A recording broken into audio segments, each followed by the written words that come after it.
The Chicago Bears offense is starting to take shape at offseason organized team activities.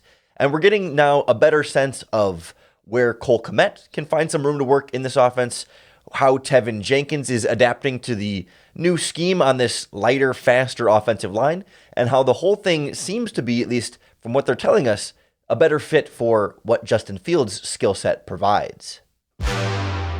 You are Locked On Bears, your daily Chicago Bears podcast. Part of the Locked On Podcast Network, your team every day.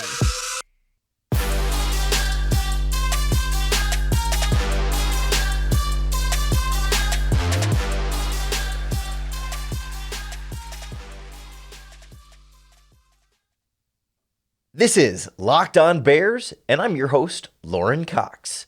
I'm here to bring you your daily, in-depth Chicago Bears news and analysis.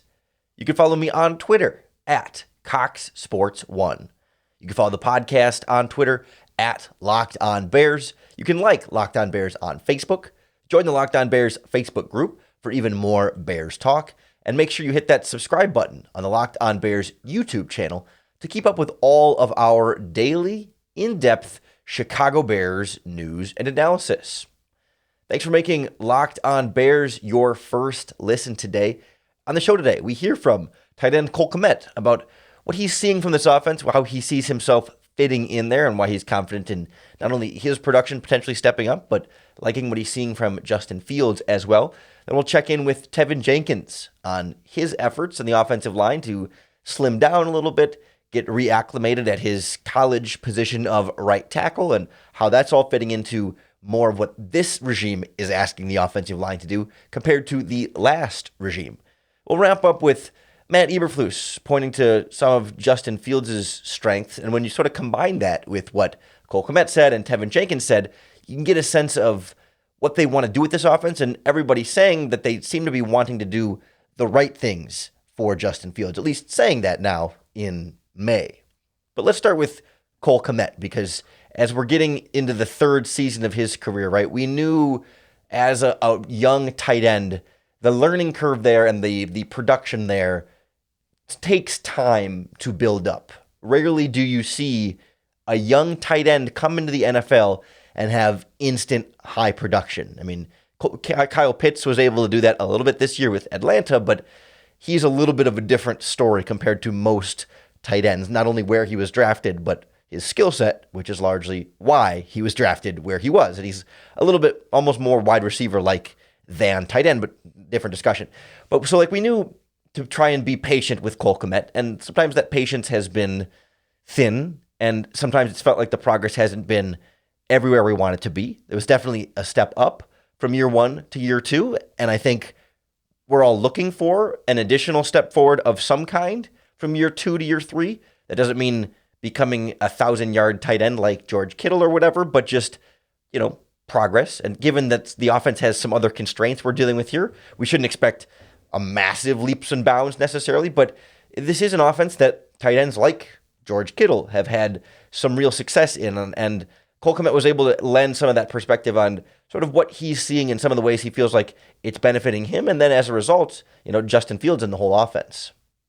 What does this offense do that fits you well as you're running it here? Yeah, obviously we've been putting a lot in this past, month and a half, 2 months, but you kind of see how the tight end's involved, in the run scheme, and off of that, with play action, movements, and all those type of things, can be really advantageous for tight ends. So, you see guys around the league in similar offenses, whether it was, Tunyon a couple years back with Green Bay, or you look at obviously what George has done in San Francisco, and even look at some things with like Minnesota and things like that, how they've used tight ends in the past 5 years or so. Like you see those things, and you can see how tight ends can get really involved in this offense. Well, you're always just human nature. You're always going to be optimistic about what the offense can do.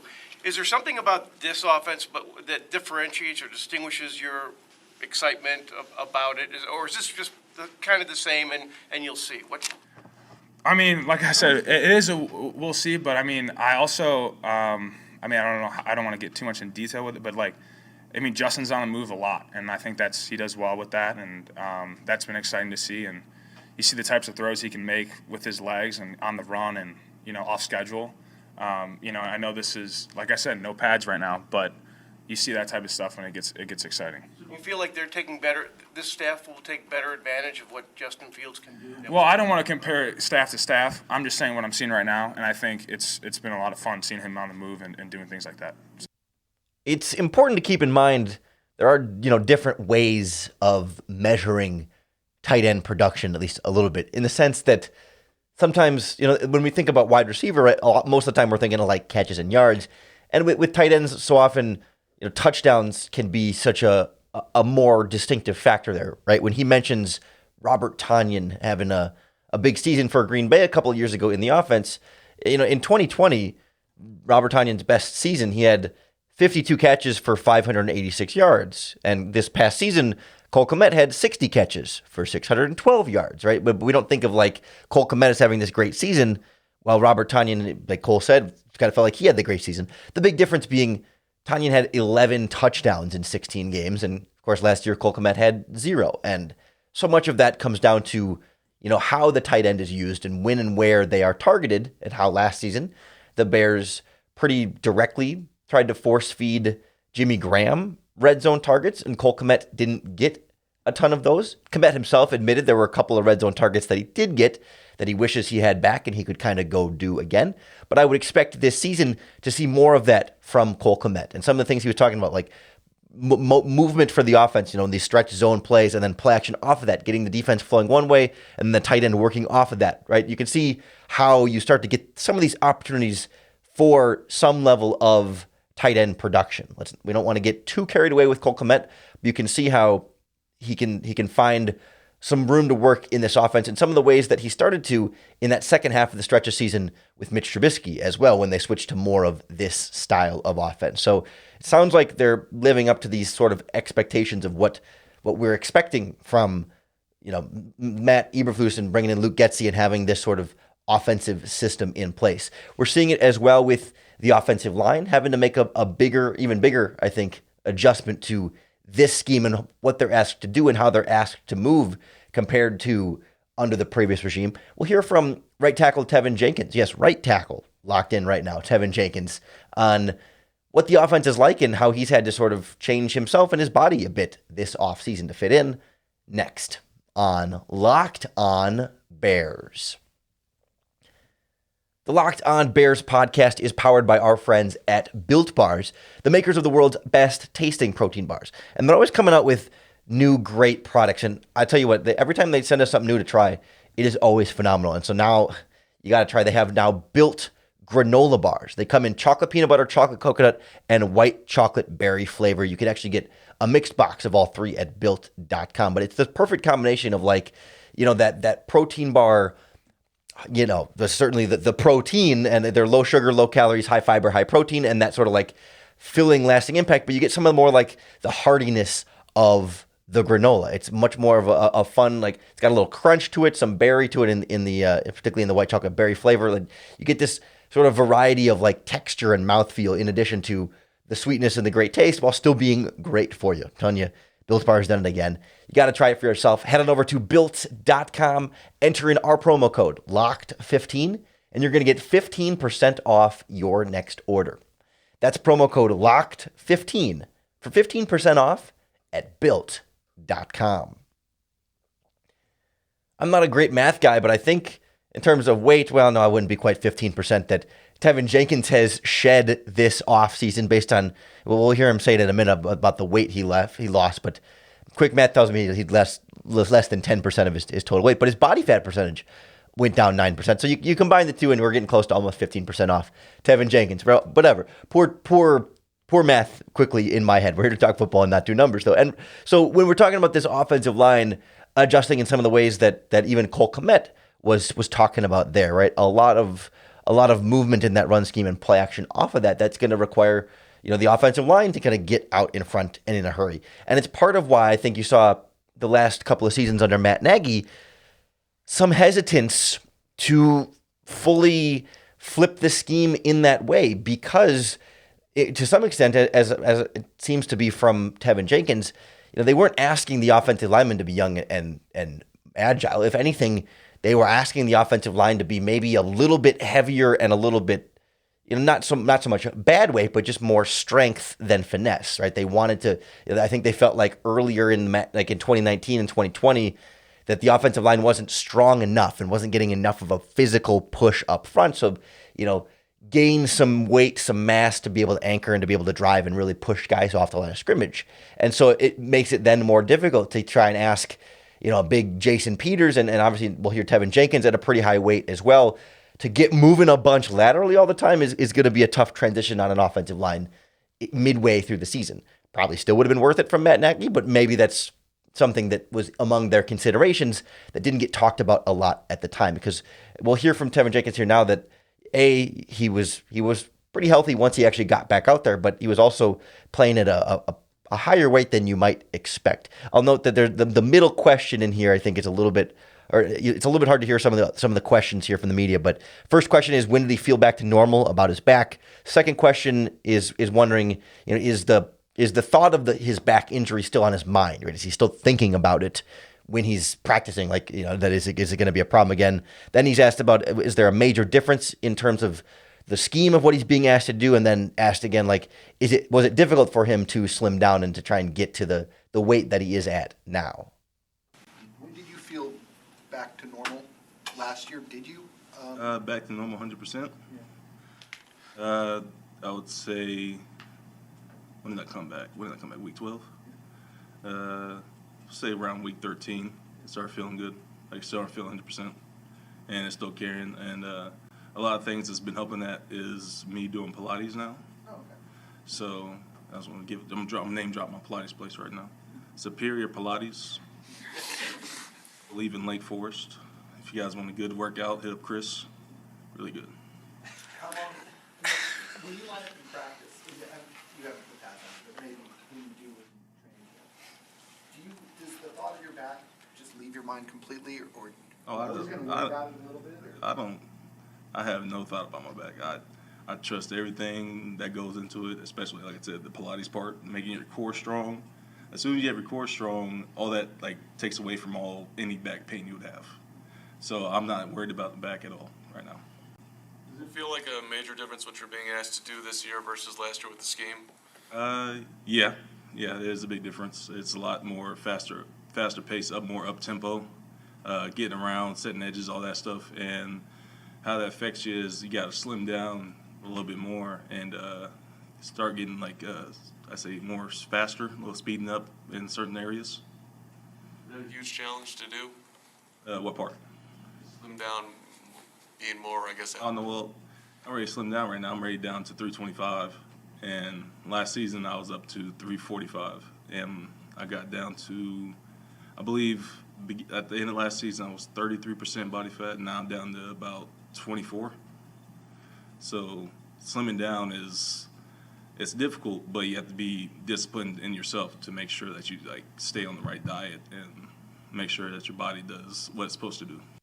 So a fairly significant change for Tevin Jenkins there. More so, I was a little surprised to hear him say he played at 345 pounds last season. That seems like a lot, right? I mean, I'm not an expert on anatomy. I say that very often on this podcast. I'm not a doctor, not an expert on anatomy, but when you think about where players tend to weigh in, both their listed weight and you think about the combine or whatever and pro days and stuff, 345 is a lot, it would seem. But I don't take that to mean Tevin Jenkins was sloppy and out of shape. But no, I would imagine it was perhaps more intentional from the organization to want him to bulk and add strength for some of the reasons we were talking about. And so I do wonder, or am curious, in this transition to the new scheme, as he drops weight, it was an emphasis of Ryan Poles to have them be lighter and faster. There is a trade-off there for the entire offensive line in terms of strength. Some of that weight you're losing is going to be at least somewhat partially muscle. Like he said, his body fat percentage went down 9%, and weight loss was about 20 pounds, and that's not going to be purely fat. And just in general, even if it were purely fat, just when you have less overall mass, there is less than mass for the opponent to have to move and displace in pass protection or in the running game. And so this is not me questioning whether it was a good idea for them to switch to this scheme. More so, I'm curious how these players adjust to playing at a lower weight, and if there will be not a lack of strength, but just less strength, because not every single running play is going to be the stretch outside zone, get to the sideline stuff. That is more about your physical, your speed and location and getting out in front than it is truly being stronger and knocking guys off the line of scrimmage. But not every single running play is going to be in that vein. And of course, like pass protection to some extent is pass protection, one-on-one pass blocking versus pass rushers. Like if you're not quite as strong, but maybe if you move better, then you can stay in front of them better, right? It's just the fact purely that it's a trade-off of you do lose some strength when you go for speed, in the same sense that when you go for strength, you do lose some speed. And so will that be noticeable? Will there be times when it feels like the offensive line isn't quite, north and south getting the movement they want, even if they can much more easily get the east and west movement, and how that sort of plays out as we see this scheme unfold? I don't think it's a big concern in the sense that like a lot of teams run this system and don't have problems running the ball effectively, but it's just different when you have these guys adjusting their bodies in this way and still getting used to how they're going to play at these lower weights. And if that takes a little bit more time to sort of relearn how you have to use your muscles in perhaps different ways or change your leverage a little bit more when you don't have as much strength. It's just little things like that are part of this process behind the scenes that aren't as clearly just X's and O's changes for this offense. And all that being said, these X's and O's changes all sound like things that are very good for Justin Fields, and that's what's going to be most important in this process. And we'll hear from Matt Eberflus about what he's seeing from Justin Fields, where he's standing out in OTAs, and how this scheme sort of fits in with that next on Locked On Bears. So often last season, and really, well, especially last season with Justin Fields, but we talked about it some with Trubisky in the years before under Matt Nagy. Like during in season when we do our Friday podcast, putting together a game plan for how the Bears can, or what they should do to try and pull off a victory against that upcoming opponent. So often it felt like we were coming back to some of the same ideas of like the ways to maximize Justin Fields' skill set and minimize some of his weaknesses. And so often it was things that the Bears offense wasn't doing, but it seems to match with some of the things we've been hearing about so far today from Cole Kmet and Tevin Jenkins, right? This idea of utilizing Justin Fields' legs. It was one of the last things Cole Kmet said there. Like the offense has the run scheme and some play action off that with a lot of movement. And he said he's seen Justin Fields on the move a lot, and his ability to make throws on the run and make sometimes extend plays and make throws that are off schedule, right? It seems like they're building that more into this Bears offense so far in OTAs, or at least they're telling us that they're building that into this offense so far. And like with what Tevin Jenkins said, right? Faster paced, up tempo guys getting around a bit more, speeding up, getting on the move, right? Those are all things we wanted to see last year done around Justin Fields. And it sounds like we're getting that foundation being put in place so far this offseason and in OTAs. And Matt Eberflus kind of expanded on it just a little bit more real quickly about like one of the other areas they're really seeing progress and growth and just sort of impressive play. It's not necessarily unexpected, but just impressive play from Justin Fields at OTAs. You're in the process still of learning about the quarterback Justin Fields. What's new in that regard? Is there anything that has popped out in this particular week of OTAs? I would say, man, he throws a good deep ball. I would say that I'm excited about that, and you can see it in the 7-on-7 and the 11-on-11s, and we're going to take our shots down the field. And man, he does a nice job doing that, and that's what stands out to me. So it's not brand new that Justin Fields can hit nice deep balls, right? We knew he could do that at Ohio State. We saw glimpses of him doing it. I mean, at times last season in this Bears offense when he was able to, but so often, right? There were problems with him having enough time to throw, or even just them actually calling plays with deep concepts built into them instead of forcing him more into those 3-step drop, quick curls type of plays that just weren't utilizing his skill set to the maximum. And being able to sort of affirm the desire for those deep shots downfield, plus the quarterback movement, and an emphasis on the running game, and then play action off of that can go so far toward creating an offense for Justin Fields and giving him more time to throw, even if the offensive line talent isn't exactly where we would want it to be at this point. Scheme can't make up completely for a bad offensive line, but like we kind of saw sometimes last season and sometimes with Mitch Trubisky, right, that if you can roll him out and get him out of the pocket, it just keeps, because then the whole defense will be flowing one way with the offensive line and the quarterback will roll the opposite direction. And then there'll be some created time there that it will take defensive players and pass rushers to go from the direction that the offensive line was going to stop, turn around, and then pursue Justin Fields. So it gives him more time to set his feet, load up, and launch the ball downfield. And it gives his wide receivers more time to get downfield and to get open and to get into their routes and into the concepts for Fields to be able to fire downfield. You can't necessarily run your entire offense that way. There are going to need to be times where your 5 offensive linemen need to hold up in pass protection. There's going to be times when, it's just not, you're not going to run play action on 3rd and 12 with a minute to go in the game, right? No one's going to be fooled by play action. It can't be the sole responsibility of the scheme to be able to make those things happen all the time. But every opportunity, the play call, the scheme, the route concepts can be there to make everyone's job easier, and most importantly, Justin Fields' job easier as a result of making the offensive line's job easier and the wide receiver's job easier.